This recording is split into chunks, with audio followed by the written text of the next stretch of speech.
This line of work starts with the question, why is it okay to be mean to this ball of yarn here? To toss it around at will, lay it on the floor and stomp on it if that's what you really want to do. But you couldn't do that to this baby or to this full-grown human up here. And there's a theory in moral psychology that addresses this question, and I think it might capture a lot of the obvious explanations that could be running through your heads already. The people are conscious beings, the yarn is an inanimate object.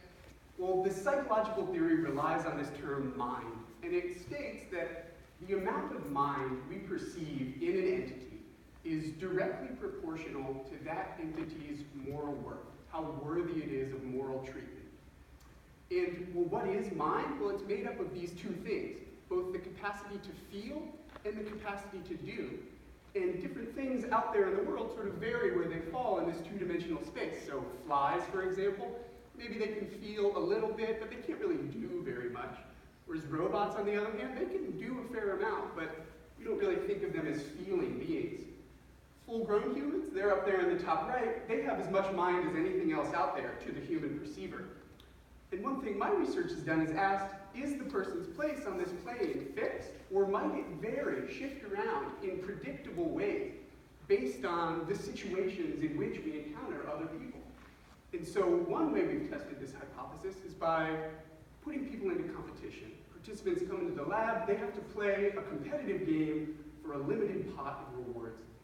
And what we find, using subtle reaction time-based measures that are said to tap into our participants' implicit associations, is that these people are belittling their opponent's ability to feel when they compete, while maintaining, and in some cases even ramping up, their ability to do. So they shift them down in this space, and sometimes even over, but never back this way.